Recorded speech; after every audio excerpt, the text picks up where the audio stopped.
Nora Haüptle was appointed the head coach of the senior women's national team, the Black Queens, in January. And over the weekend last Sunday, she had her first international friendly against Benin. The team traveled all the way to Benin to face the Beninois women's national team. Another friendly was arranged with Togo, but that did not come on. I take a look at what transpired between the Black Queens and the Beninois and what to expect. The Benin national team is not what you consider as a top-notch team when it comes to women's football in Africa, but this provides us an opportunity to see what Nora will be bringing to the senior national team tactically, and then in terms of the shape and how she wants the team to play. The lineup had Cynthia Conlan, Adam Al-Hassan of Army Ladies, Janet Ejiri, Grace Asantewa, Doris Boadu of Azakes Ladies, Priscilla Dubia, Anastasia Achia of Ampemelakoa Ladies, Evelyn Bedu, formerly of Azakes Leposha Wachi, the captain, Princess Owusu of Fabulous Ladies, and Azuma Bugri. From the onset, you could see that the team lined up in a 4-3-3 formation. 4 defenders, 1 defensive midfielder, flanked on both sides by 2 central midfielders in the person of Evelyn Bedu and Grace Asantewa, and then 3 for a center forward, that is Princess Owusu. On the right side of her is Priscilla Dubia and Doris Boadu on her left side. Right from the onset, you could see the team trying to build patiently, passing the ball very well around, and from kickoff, Evelyn Bedu, one of the central midfielders, immediately sprint towards the attack to join the attackers to make it 4 in attack, and this pattern continued throughout the game. She even scored a very beautiful goal, but unfortunately she was caught offside. That was the pattern throughout the entire match as Santua picked up the ball in the middle there. You can also see Bedu again with the build up here. There is Bedu making, and constantly you could see that in attack, Ghana had 3-4 players in the opposing penalty area.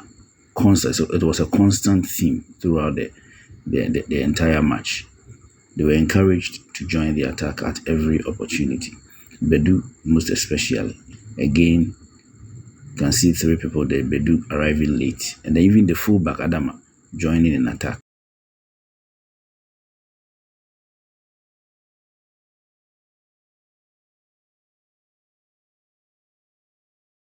Adama gets the ball here, and look at the number of people up there.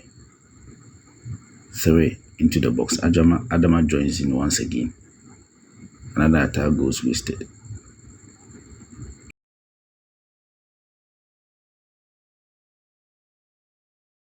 So this was a theme that ran through the entire match, as you can see.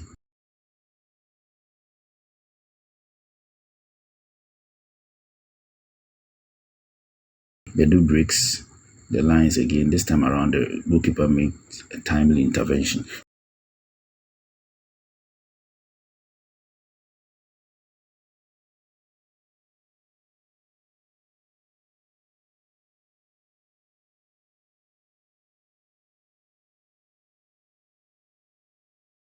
This time around, Grace Asantewa steals the ball, and you can see 2 players on each side of her, but she decides to go solo, and she misses the target.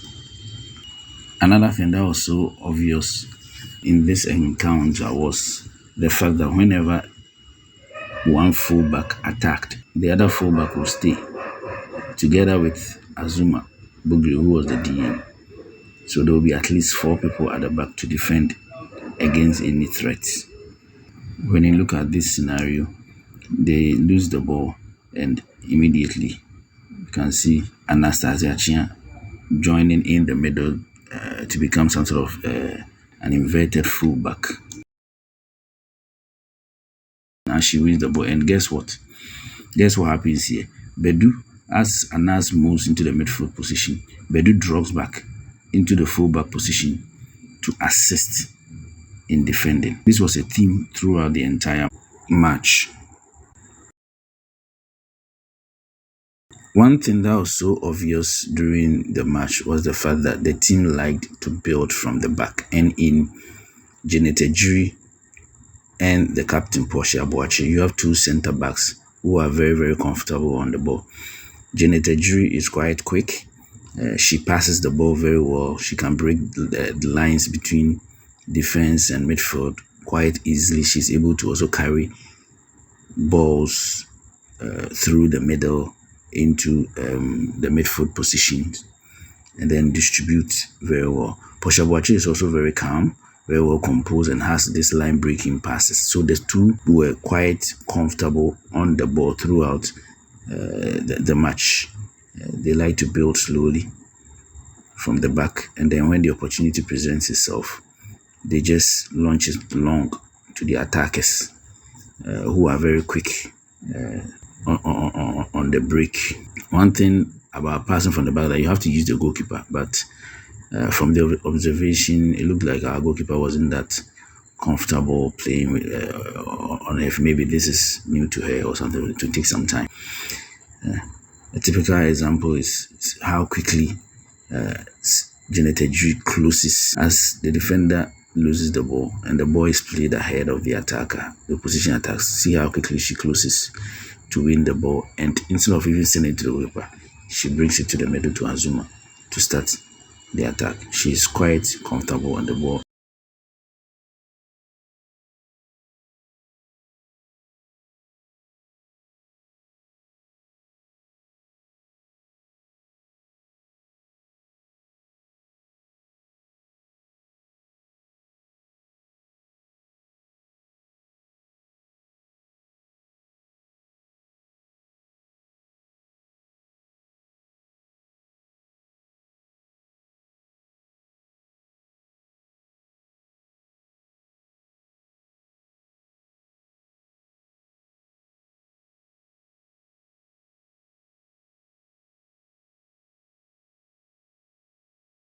The line breaking pass from Portia Boache straight to Azuma once again, who feeds Anastasia.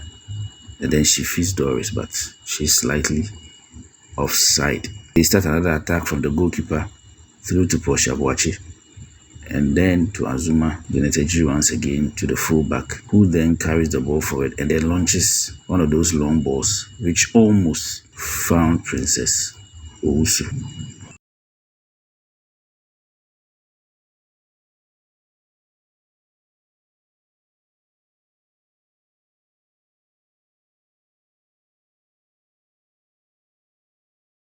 They build up from the back once again from the goalkeeper. It just went on and on and on. And look at that pass from Janet Ejiri straight into the midfield and then to attack. But for the timely intervention of the defender, that could have resulted in a goal. They start another attack again to Portia Boache, and look at the angled pass to Janet Ejiri. It was something that they did throughout the match, and you can confidently say that look at that pass from Janet Ejiri. She could have taken the safest option by going to the right hand side to Adama, but see where she passed. She just passed it through Azuma in a very, very tight corner, but she found that pass. Again, quickly they get into the box and they mess up the chance, but do shoots over from close range. They pass the ball around comfortably, and then another long ball which finds Priscilla Owusu, and she takes on the goalkeeper and shoots into an empty net. So this was a pattern throughout the match, and I think going forward we should be looking out for some things like this. It was very clear what she was trying to do. Again, quickly an attack is launched, and see how quickly Janet Ejiri gets there and calmly passes the ball back to the goalkeeper.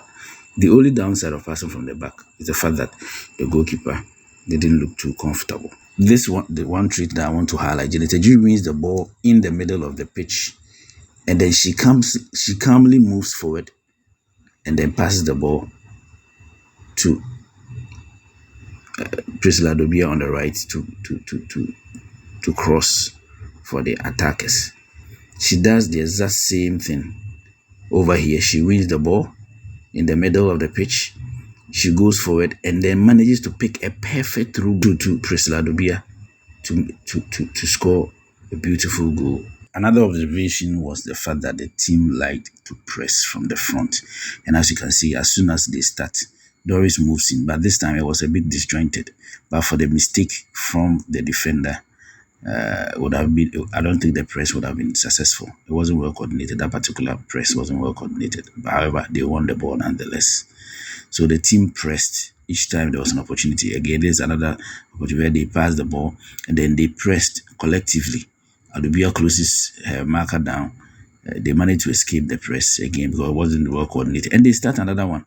This time around, it was almost perfect. They win the ball, but the defender recovers to concede a throw in. It was a theme throughout. Again, Doris closes in here to press and then they try to win and they win it actually. But for poor control, the Benin ones managed to clear. If this first match is anything to go by, then clearly you can see what Coach Nora was trying to do, and hopefully we'll see more of that. It looks like the senior national team has a future now. Hopefully they are able to build on this and then showcase this same tactical discipline and awareness in subsequent matches.